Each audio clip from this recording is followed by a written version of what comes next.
দুনিয়ার সমস্ত ধান্দা বাদ দিয়ে, দুনিয়ার সমস্ত মায়া মহাব্বত ত্যাগ করে এক আল্লাহর গোলামি করার জন্য মসজিদে চলে আসেন, কোরআন এবং সুন্নাহ অনুযায়ী নিজের জীবনকে পরিচালনা করার জন্য প্রস্তুতি নেন, তাহলেই আল্লাহ তাআলা আমাদেরকে সফলতা দান করবেন ইনশাআল্লাহ।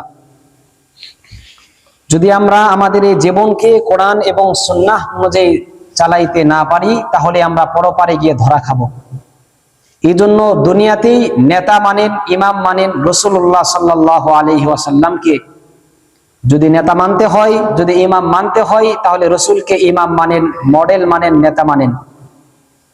অন্যথায় আখেরাতে গিয়ে ধরা খেয়ে যাবেন, আর এমন ধরা খেয়ে যাবেন যেটার বলে 23 মারা, যেটার কোনো সমাধান থাকবে না। বিশ্বনবীকে মডেল মানবেন এবং ইমাম মানবেন নামাজের মতো। একটা জিনিস বোঝেন, রসুলকে ইমাম মানবেন এবং নেতা মানবেন নামাজের মতো।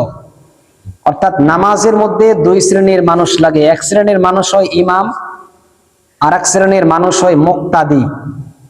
ইমাম নামাজ পড়ায়, মুক্তাদিরা ইমামের পিছনে নামাজ পড়ে। রসুলকে ইমাম মানতে হবে নামাজের মতো। অর্থাৎ এই কথাটার ব্যাখ্যা হলো, একজন মুক্তাদি যখন ইমাম সাহেবের পিছনে আল্লাহু আকবার বলে, ইমাম সাহেব যখন আল্লাহু আকবার বলে, মুক্তাদিও আল্লাহু আকবার বলে। ইমাম সাহেব যখন আল্লাহু আকবার বলে রুকুতে যায়, মুক্তাদিও রুকুতে যায়। ইমাম সাহেব যখন সেজদায় যায়, মুক্তাদিও সেজদায় যায়। এভাবে পরিপূর্ণ নামাজ শুরু থেকে শেষ পর্যন্ত একজন মুক্তাদি পরিপূর্ণ ইমামের অনুসরণ করে। এখন যদি কোনো মুক্তাদি এই চিন্তা করে যে ইমাম সাহেব রুকুতে, আমি সেজদাতে, ইমাম সাহেব সেজদাতে, আমি রুকুতে, যদি এই কাজ করে, তাহলে সমস্ত ফতোয়ার কিতাব বলে, সমস্ত হাদিস বলে, তাহলে তার নামাজ হবে না। কারণ সে ইমামের মুখালাফাত করেছে, বিরোধিতা করেছে। তাহলে নামাজের মধ্যে যদি ইমাম সাহেব রুকুতে যায় আর মুক্তাদিরা যদি সেজদায় থাকে, তাহলে মুসল্লির মুক্তাদির নামাজ হয় না। ঠিক তদ্রূপ দুনিয়াতে আমরা রসুলকে মানবো এই 60 বছরের জিন্দেগিতে ইমামের মতো। অর্থাৎ আল্লাহ রসুল সাল্লাল্লাহু আলাইহি ওয়াসাল্লাম যেইভাবে খাবার খেয়েছে, আপনিও ওইভাবে খাবার খাবেন। আল্লাহ রসুল যেভাবে বিচার করেছেন, আপনিও সেইভাবেই বিচার করবেন। আল্লাহ রসুল সাল্লাল্লাহু আলাইহি ওয়াসাল্লাম মদিনার তখতে বসে যেভাবে রাজত্ব করেছেন, ইসলামী খেলাফত কায়েম করেছেন, সমাজ চালিয়েছেন, বিচার ব্যবস্থা চালিয়েছেন, ঠিক তদ্রূপ আপনিও সেইভাবেই বিচার ব্যবস্থা চালাবেন, সমাজ ব্যবস্থা চালাবেন, মানুষের মাঝে সেভাবেই বিচার করবেন। যদি এর ব্যতিক্রম করেন, তাহলে নামাজের মতো, অর্থাৎ ইমাম সাহেব রুকুতে, মুসল্লি সেজদাতে, তাহলে যেমন মুক্তাদির নামাজ হয় না, ঠিক তদ্রূপ 60 বছরের জিন্দেগিতে যদি আমরা রসুলের অনুসরণ না করি, তাহলে আল্লাহ তাআলা পরপারে আমাদেরকে মুক্তি দিবেন না, বরং জাহান্নামের ফয়সালা করবেন। এই জন্য 60 বছর জিন্দেগিতে রসুলকে ইমাম মানতে হবে। যদি আমরা এই 60 বছরের জিন্দেগিতে রসুলকে ইমাম মানি, তাহলে আমরা সফল কাম। আর যদি রসুলকে ইমাম না মানতে পারি, তাহলে পরপারে গিয়ে আমরা ধরা খেয়ে যাব। আরেকটা উদাহরণ বুঝুন, রসুলকে ইমাম যে মানতে হবে, এটার আরেকটা উদাহরণ বুঝুন। আপনি উন্নত মানের একটা কাপড় ক্রয় করলেন, ধরেন 500-700 টাকা গজের একটা কাপড় ক্রয় করলেন, একটা শার্ট বানাবেন। একজন দর্জির কাছে গিয়ে আপনি কাপড়টা দিয়ে বললেন, আমাকে একটা শার্ট বানিয়ে দেন। দর্জি আপনার শার্ট বানানোর জন্য আপনার মাপ নিছে, হাতের মাপ নিছে, পায়ের মাপ নিছে, কলারের মাপ নিছে, লম্বার মাপ যতটুকু লাগে সব নিছে। নেয়ার পরে আপনি হাতের মাপ দিছিলেন, কথার কথা ধরেন 5 ইঞ্চি। তো দর্জি আপনার উন্নত মানের কাপড়টাকে কাটিয়ে সুন্দর করে একটা শার্ট বানিয়েছে, সব ঠিক করেছে, কিন্তু হাতের মাপ যেটা দিয়েছিলেন 5 ইঞ্চি, দিছে হলো 6 ইঞ্চি, 1 ইঞ্চি বেশি। এখন আপনি দর্জির কাছে গিয়ে যখন জামাটা নিছেন, শার্টটা নিছেন, যখন পরছেন, দেখছেন সব ঠিক আছে, বডি ঠিক, কলার ঠিক, লম্বাই ঠিক, কিন্তু হাতাটা দিছিলেন 5 ইঞ্চি, এখন হয়েছে 6 ইঞ্চি, যার কারণে হাতাটা একটু বেশি লম্বা হয়েছে। এটা দেখে আপনার মেজাজটা খারাপ হয়েছে যে এত উন্নত মানের একটা কাপড় আপনাকে দিলাম, সুন্দর করে একটা শার্ট বানিয়ে দিবেন, আপনি 1 ইঞ্চি হাতাটাকে বেশি দিলেন কেন? যেহেতু কাপড়টা অনেক দামি এবং মূল্যবান, এই জন্য যেহেতু হাতাটা আপনার নষ্ট করে ফেলেছে, এই জন্য সাধারণভাবে আপনার রাগ উঠবে। রাগের কারণে শার্টটা খুলে দর্জির চেহারার উপরে ফেলে দিয়ে বলবেন, হয় জামা ঠিক করে দাও, না হলে জরিমানা দাও, দুইটার যে কোনো একটা। হয় হাতা ঠিক করে দাও, আর না হলে কাপড়টা জরিমানা দাও। এই শার্ট আপনি গ্রহণ করবেন না। ঠিক তদ্রূপ এইখান থেকে আমি বুঝাইলাম, যদি দুনিয়াতে আপনি 1 ইঞ্চি এদিক সেদিক হওয়ার কারণে শার্টটা গ্রহণ না করেন, তাহলে একটু চিন্তা করেন, 60 বছরের জিন্দেগি সারাটা জীবন উল্টা পাল্টা চললেন, কোরআনের বিরোধিতা করলেন, হাদিসের বিরোধিতা করলেন, মসজিদে আসলেন না, সারাটা জীবন কোরআন এবং হাদিসের বিরোধিতা করে নামাজ পড়েন নাই, রোজা রাখেন নাই, হজ করেন নাই, যাকাত দেন নাই। 60 বছরের জিন্দেগি সারাটা জীবন উল্টা পাল্টা করার পরে যখন 3.5 হাত কবরের মধ্যে 3টা সাদা কাপড়ে যখন আপনাকে পেঁচিয়ে কবরের মধ্যে রাখা হলো, আপনি বিবেক দিয়ে চিন্তা করেন তো দেখি, 1 ইঞ্চি এদিক সেদিক হওয়ার কারণে শার্টটা খুলে দর্জির চেহারার উপরে ফেলে দিয়েছিলেন, গ্রহণ করেন নাই। তাহলে 60 বছরের জিন্দেগি সারাটা জীবন উল্টা পাল্টা করে কবরের মধ্যে যাওয়ার পরে আল্লাহ তাআলা আপনার এই 60 বছরের উল্টা পাল্টা জিন্দেগি কে কবুল করে কি করে আপনাকে নাজাতের ব্যবস্থা করে দেবে? লজিক কি বলে, যুক্তি কি বলে? 1 ইঞ্চি কি আপনি গ্রহণ করতে পারেন নাই, শুধু একটু 1 ইঞ্চি লম্বা করেছিল, এটাকে সংশোধন করার জন্য রাস্তা ছিল। আপনি 60 বছরের জিন্দেগি আল্লাহ তাআলা আপনাকে দান করছেন, 60 বছরের জিন্দেগি সারাটা জীবন আল্লাহ তাআলার বিরোধিতা করেছেন, কোরআনের বিরোধিতা করেছেন, মসজিদে আসেন নাই, ক্ষমতার জোরে, টাকার জোরে, শক্তির জোরে মসজিদে আসলেন না, মনে করলেন যাক সারা জীবন উল্টাপাল্টা করার পরে গিয়ে মৃত্যুর সময় সুন্দর করে সুন্নত অনুযায়ী 3টা সাদা কাপড়ে আমারে প্যাকেট করে 3.5 হাত কবরের মধ্যে ইমাম সাহেব আমারে নিচে রাখবে, দুনিয়ার কোনো মানুষ রাখবে না, ইমাম সাহেব নিজ হাতে আমারে কবরের মধ্যে রাখবে। আর রাখার সময় এই দোয়া করবে, বিসমিল্লাহি ওয়া আলা মিল্লাতি রাসূলিল্লাহ, আল্লাহ এই বান্দাকে আল্লাহ রসুলের মিল্লতের উপরে রাখলাম, রসুলের ধর্মের উপরে রাখলাম, রসুলের সিস্টেম অনুযায়ী তাকে প্যাকেট করে দিলাম, আল্লাহ তারে মাফ করে দাও। এত সোজা। 1 ইঞ্চি এদিক সেদিক হওয়ার কারণে আপনি কবুল করেন নাই, 60 বছরের জিন্দেগি বিরোধিতা করলেন, মনে করছেন এত সহজেই আল্লাহ তাআলা আপনারে মাফ করে জান্নাত দিয়ে দিবে। কোশ্চিন কালেও সম্ভব না। 1 ইঞ্চিকে কাটার পরে আবার সমাধান করার রাস্তা আছে। যদি দর্জি চাই, যদি সে দক্ষ দর্জি হয়, তাহলে 1 ইঞ্চিকে কেটে আবার সমান সমান করে আপনাকে শার্টটা দিয়ে দিবে। কিন্তু মৃত্যুর পরে কবরে যখন আপনাকে আমাকে রাখা হবে, সেখানে আর সংশোধন করার মতো কোনো রাস্তা থাকবে না। আমরা এই কথা বলবো, আল্লাহ দুনিয়াতে আর একবার পাঠিয়ে দাও, একদম ঠিক হয়ে যাব, একদম ঠিক হয়ে যাব। আল্লাহ তাআলা বলবেন তোমার সুযোগ শেষ। আল্লাহ তাআলা ঠিক ওই সময় বলবেন, খুযুহু ফাগুল্লু সুম্মাল জাহিমা সাল্লু সুম্মা ফি সিলসিলাতিন যারউহা 70 যিরাআন ফাসলুকু। আপনি ঠিক যেভাবে দর্জির মুখের উপরে এই কথা বলেছিলেন, তাড়াতাড়ি সংশোধন করে দাও, অন্যথায় জরিমানা দিতে হবে, ঠিক এই ভাষায় আল্লাহ তাআলা ঠিক একই আচরণ আপনার সাথে আর আমার সাথে করবে। আল্লাহ তাআলা বলছেন, খুযুহু ফাগুল্লু, ধরো আর পাকড়াও করো, প্যাকেট করো আর জাহান্নামের মধ্যে নিক্ষেপ করো। কিভাবে নিক্ষেপ করবে আল্লাহ তাআলা সেটাও বলে দিয়েছে।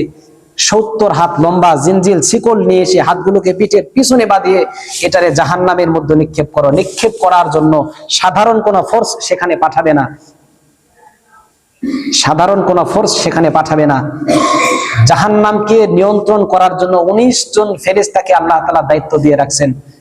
আর 19 জন ফেরেশতার মধ্য থেকে সর্বপ্রথম এবং সর্বপ্রধান যে ফেরেশতা, তার নাম হলো মালিক দারোগা। এই দারোগা মালিককে বলবে সরাসরি, তুমি তারে ধরো, জাহান্নামের মধ্যে প্যাকেট করে দাও। সাধারণ কোনো ফেরেশতাকে দিবে না। হতে পারে তার শক্তি একটু কম, ঝাড়া মারে ফেলে দিয়ে চলে যাবে, এটা পসিবল, সম্ভব। কিন্তু মালিক দারোগা, জাহান্নামের প্রধান যেই দারোগা থাকবে, জেলখানায় গেলে দেখবেন একজন জেলার থাকে, প্রধান থাকে, ঠিক তদ্রুপ আল্লাহ তাআলা জাহান্নামের জন্য একজন স্পেশালি ফোর্স বাহিনীকে সেখানে রেখেছে। এই ফোর্স দারোগা মালিককে বলবে তাকে ধরো আর জাহান্নামের মধ্যে প্যাকেট করো। জাহান্নামের মধ্যে ফেলার পরে আপনি জাহান্নামে যাওয়ার পরে একটা দৌড় মেরে আবার জান্নাতের দিকে দৌড় মারবেন। আল্লাহ তাআলা সেখানেও আবার উত্তর দিয়েছেন, ইজা উলকু ফিহা সামিউ লাহা শাহিকাও ওয়া হিয়া তাফুর। জাহান্নামের মধ্যে যখন আপনাকে নিক্ষেপ করবে, আপনি দৌড় মেরে আসবেন জান্নাতের কিনারার দিকে। আল্লাহ তাআলা বলবেন আবার ধরে আবার এরকে জাহান্নামের মধ্যে নিক্ষেপ করো।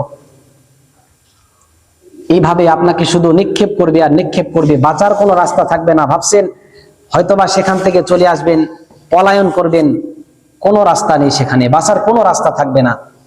আমি সেখানে গিয়ে আপনাকে বাঁচাইতে পারবো না। দুনিয়ার কোনো পীর সাহেব, এমপি, মন্ত্রী, ম্যাজিস্ট্রেট কেউ আপনাকে বাঁচাইতে পারবে না। আপনার কবরে আপনি থাকবেন, আমার কবরে আমি থাকবো। সেই দিন শুধু বাঁচাইতে পারবে কেবলমাত্র দুইটা জিনিস। কয়টা জিনিস? দুইটা জিনিস। জুমার নামাজে আসার পর কি ঘুমানো যায়? এমনিতে তো মুসল্লি কম, আর যদি ঘুমান তাহলে তো দেখা যাইব যে দু একজন আছে এগুলো যদি ঘুমায় তাহলে ইমাম সাহেব কথা বলবো কি? ওই কবরস্থানে কথা বলা আর এখানে কথা বলা সমান। জুমার নামাজে আসবেন, ইমাম সাহেব কথা বলে, আপনারা অভিযোগ করছিলেন হুজুর এই আপনার আওয়াজগুলো বোঝা যায় না। মসজিদ কমিটি কষ্ট করে 22,000 টাকা খরচ করে সুন্দর নতুন একদম সবকিছু নিয়ে আসছে, আপনাদেরকে সুন্দর করে যেন আমার কথাগুলো বুঝতে পারেন, শুনতে পারেন, এই জন্য। আসার পরে যদি আমরা জুমার নামাজে যদি ঘুমিয়ে যাই তাহলে অবস্থা কি হবে? ঘুমানো যাবে না। একটু নাড়াচাড়া দিয়ে উঠবে। শয়তান তো থাকবেই, সবসময় শয়তান থাকেই।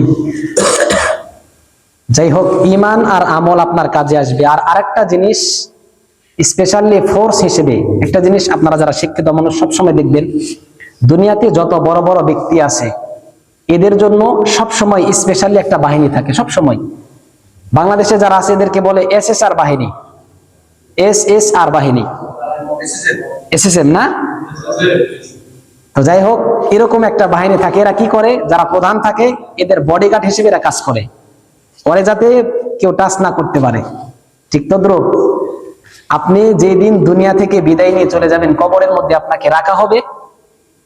কবরের মধ্যে যাওয়ার আগেই এরকম একটা ফোর্স, একটা বাহিনী আপনার জন্য নিযুক্ত করে নিয়ে যাবেন। আল্লাহ রাসূল বলেছেন, আল কাইয়িসু মান দানা নাফসাহু ওয়া আমিলা লিমা বাদাল মাউত।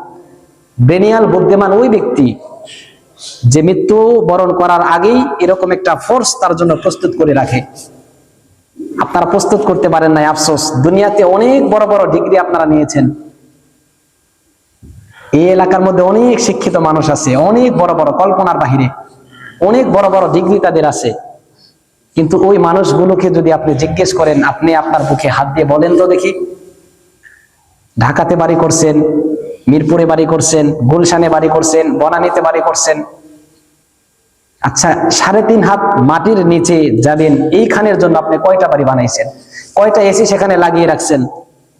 সেখানে তো এসি লাগানো যায়, সেখানে বিল্ডিং করা যায়, সেখানে প্রাসাদ নির্মাণ করা যায়, সেখানেও সোফা সেট ফিট করা যায়।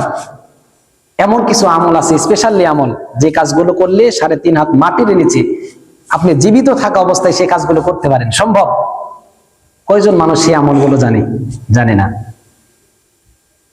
তাহলে এত বড় বড় ডিগ্রি আমাদের, বিজ্ঞান এত উন্নত, এত প্রযুক্তি, তার এত কিছু আবিষ্কার করলো কম্পিউটারের মতো, কিন্তু এই বিজ্ঞান আজও পর্যন্ত একটা এরকম কিছু আবিষ্কার করতে পারলো না যে কবরের মধ্যে মানুষের কি হয় একটু দেখার ব্যবস্থা করে দেই, এখান থেকে মানুষ দেখে শিক্ষা নেবে, এখান থেকে মানুষ এটা দেখে ভালো পথে চলে আসবে।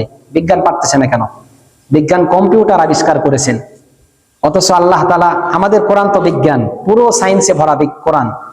এই কোরআনের মধ্যে আল্লাহ তাআলা অনেক আগে এই খবর জানিয়ে দিয়েছে, বিজ্ঞান কম্পিউটার আবিষ্কার করেছে। আমি আল্লাহ তাআলা মানুষকে যে মেধা দিলাম, যে ব্রেন দিলাম, যে মস্তিষ্ক দিলাম, এই একটা মস্তিষ্ক, এটার মধ্যে সম্ভবত অনেক আগে আমি পড়ছিলাম প্রায় 63টা কম্পিউটারকে সেটআপ দেওয়ার মতো যোগ্যতা, ক্ষমতা আল্লাহ তাআলা দিয়ে রাখছেন। এটা দিয়ে একটু একবার চিন্তা করতে পারলেন না? কবরের মধ্যে আপনার সোফা লাগবে, আলো লাগবে, লাইট লাগবে। দুনিয়াতে এত সুন্দর করে ঝাড়বাতি দিয়ে মসজিদকে সাজাইলেন, আপনার বিল্ডিংটারে সাজাইলেন, কবরটারে সাজাবে কে? আমি গিয়ে সাজে দিব না? আমি সাজে দিব না? আমারটা সাজে দিবে কে? এটাই তো আমি বলতে পারি না। আপনার কবরটা সাজে দিবে কে? কেউ দিবে না। মারা যাওয়ার পরে যখন কবরে আপনাকে রাখা হবে, দেখবেন দুনিয়ার সবকিছু আপনি দেখবেন, লাইভ দেখবেন, কবরের মধ্যে বসে বসে লাইভ দেখার মতো আল্লাহ তাআলা সুযোগ আপনাকে করে দেবে, শুধু জবানটারে বন্ধ করে দেবে। আপনি দেখবেন আপনার বন্ধু বান্ধব, আত্মীয় স্বজন সকলেই কবরের মধ্যে দুনিয়াতে চলাফেরা করতেছে, সূর্য উঠতেছে, সূর্য ডুবতেছে, আবার আলো আসতেছে, অন্ধকার হইতেছে, সব দেখবেন। আর মনে মনে এই কল্পনা করবেন, আল্লাহ, যাদের সাথে আমি দুনিয়াতে গতকালকে ওঠা বসা করলাম, চলাফেরা করলাম, যারা আমার এত ক্লোজ বন্ধু ছিল, তারা দুনিয়াতে আজকে এমন ভাবে চলতেছে, না জানি জীবনে কোনোদিন তার সাথে আমার সাক্ষাৎই হয় নাই। নাসিয়া মানসিয়া, আমার কথাটা তারা এমন ভাবে ভুলে গেছে যেন আমি কোনোদিন দুনিয়াতে যাই নাই। মাত্র 3.5 হাতের ব্যবধান, উনি 3.5 হাত উপরে, আপনি 3.5 হাত নিচে। এই কবরের জন্য কি আমাদের সামানা তৈয়ার করা দরকার না? এই জন্য এখনো সময় আছে, কবরের জন্য প্রস্তুতি নেন। কেউ যাবেন আপনার কবরে, কেউ যাবে না, আমিও যাব না, আমার মা বাবা ভাই বোন আত্মীয় স্বজন পাড়া প্রতিবেশী কেউ যাবে না। আপনি এটা মানেন আর নাই মানেন, এটাই বাস্তবতা, এটাই বাস্তবতা। কেউ যাবেন আপনার কবরে, শুধু 3টা জিনিস যাই, 2টা ওখান থেকে এসে পরে, 1টা ওখানে থাকে, এগুলো সাথে কেউ যাবে না। তাহলে মৃত্যুর পরে আপনার কবরে আপনিই থাকবেন, আমার কবরে আমি থাকবো। তাহলে আপনার কবরটাকে আপনি প্রস্তুত করে নেন। আমি সর্বোচ্চ ইমাম সাহেব গিয়ে শুধু বলবো মিনহা খালাকনাকুম ওয়া ফিহা নুঈদুকুম ওয়া মিনহা নুখরিজুকুম তারাতান উখরা, এতটুকুই বলবো, এর বেশি আর কিছু বলতে পারবো না। অথচ এমন কিছু ফোর্স আল্লাহ তাআলা দুনিয়াতে দিয়ে রাখছেন, যদি এই আমলটা করেন তাহলে কবরের মধ্যে গিয়ে আপনার সাথে ফেরেশতাদের সাথে যুদ্ধ করবে। যতক্ষণ পর্যন্ত তারা আপনাকে জান্নাতে না দিবে ততক্ষণ পর্যন্ত সে আপনার কাছ থেকে সরবে না। কোরআনের মধ্যে আল্লাহ তাআলা 30 আয়াতের ছোট্ট একটা সূরা নাযিল করছেন। সূরাটার নাম সূরা মুলক, 29 নম্বর পারা 1 নম্বর পৃষ্ঠা, 30 আয়াত, মাত্র 30 আয়াত।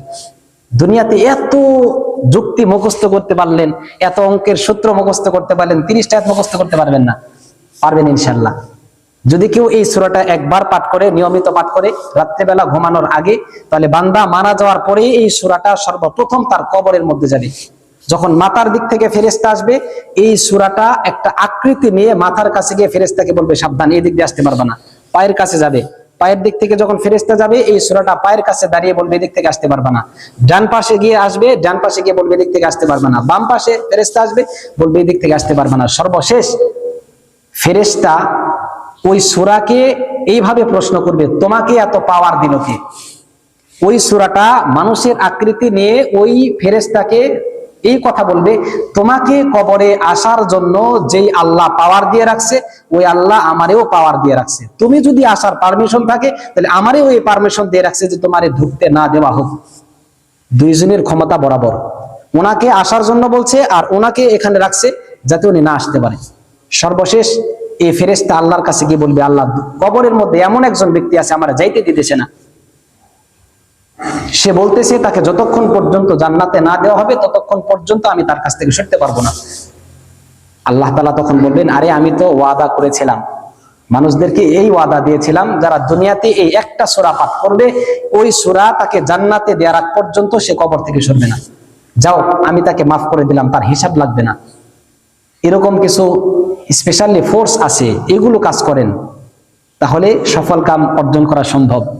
এরকম অনেক আমল আছে, সুযোগে সময়ে এগুলো জেনে নেবেন, দেখবেন এই কাজগুলো যদি করতে পারেন, তাহলে দুনিয়াতে যেমন বড় বড় ব্যক্তিদের জন্য একটা ফোর্স থাকে, আমাদের জন্য একটা ফোর্স থাকবে ইনশাআল্লাহ। আল্লাহ তাআলা আমাদেরকে আমল করার মতো তৌফিক দান করুন।